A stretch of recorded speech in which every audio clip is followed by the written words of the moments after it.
Assalamualaikum warahmatullahi wabarakatuh.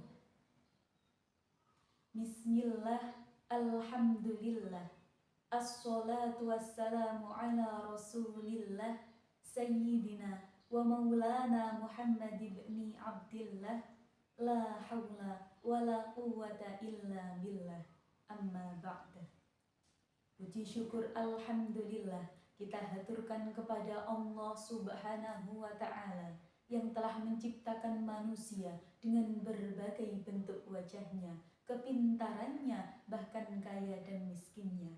Yang dengan perbedaan ini kita dipercayai untuk saling mencintai, mengasihi, dan mencukupi antar sesama hamba di muka bumi. Sholawat dan salam tak lupa kita haturkan kepada Rasulullah Sallallahu Alaihi Wasallam.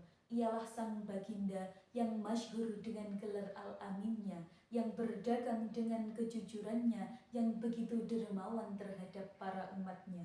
Semoga kita semua termasuk umatnya yang mendapatkan syafaatnya. Amin ya Rabbal Alamin. Dewan juri yang kami hormati, sahabat santri yang kami cintai, al-insanu madaniyun bitabai. Seperti itulah yang Ibnu Khaldun katakan, bahwa manusia tak bisa hidup sendiri, saling membutuhkan dan hidup berdampingan. Betul? Betul.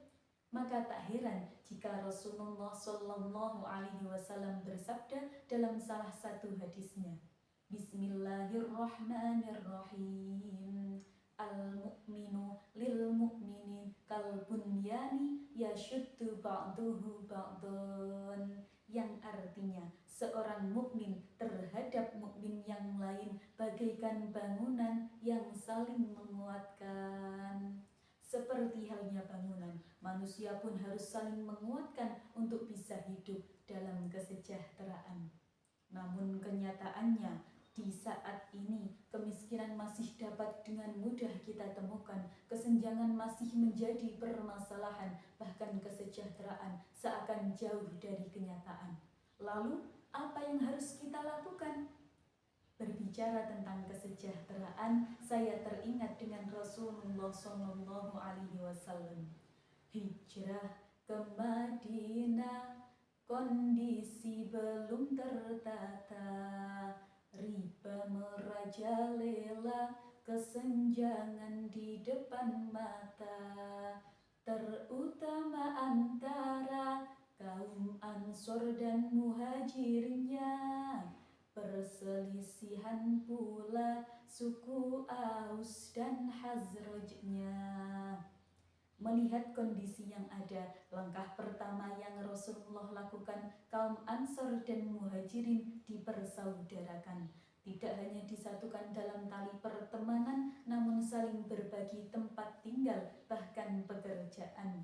Piagam Madinah pun ditetapkan. Akhirnya suku Aus dan Khazraj dapat dipersatukan. Ekonomi Islam mulai ditetapkan dan pasar-pasar sehat mulai didirikan. Yang pada akhirnya dari sinilah masyarakat Madinah dapat hidup dalam kesejahteraan. Sangar sekali bukan? Sangar. Sahabat santri yang kami cintai, ekonomi menjadi salah satu kunci untuk hidup sejahtera. Namun tentu saja kita harus bersama-sama untuk bisa mendapatkannya. Melihat kenyataan yang ada, Islam hadir dengan membawa aturan ekonomi Islam yang maslahat tentunya. Sebagaimana firman Allah Subhanahu wa Ta'ala dalam Quran Surat Al-Baqarah ayat 275. Bismillahirrahmanirrahim. Wa ahallallahu al-bai'a wa harramar riba. Yang artinya Allah telah menghalalkan jual beli dan mengharamkan riba. Ayat ini menjadi dasar yang dipegang bahwasanya ekonomi Islam memegang penuh adanya amanah dan menghindari adanya riba yang penuh dengan fitnah. Dr. Umar Kapra pernah berkata, Islamic economics aims to ensure justice and welfare. Karena saya ini seorang santri, izinkan saya untuk mengartikannya dengan gaya santri pula. Bismillahirrahmanirrahim. Islamic economic utawi ekonomi Islam iku aims to ensure justice kanggo jamin keadilan and welfare ugi kesejahteraan. Ekonomi Islam hadir untuk menjamin adanya keadilan dan kesejahteraan. Terbukti, zakat di Indonesia memiliki potensi besar untuk membantu mengurangi kemiskinan yang ada. Industri halal di Indonesia memiliki peluang besar untuk mengurangi pengangguran yang ada. Keuangan syariah pun tidak ketinggalan karena memiliki potensi besar untuk meningkatkan inklusi keuangan. Namun sekali lagi, semua ini dapat terrealisasi jika kita semua memahami akan pentingnya hidup sejahtera dewasa ini. Oleh karena itu, mari sebagai generasi muda jangan hanya sibuk di dunia maya, namun harus paham betul akan pentingnya hidup sejahtera.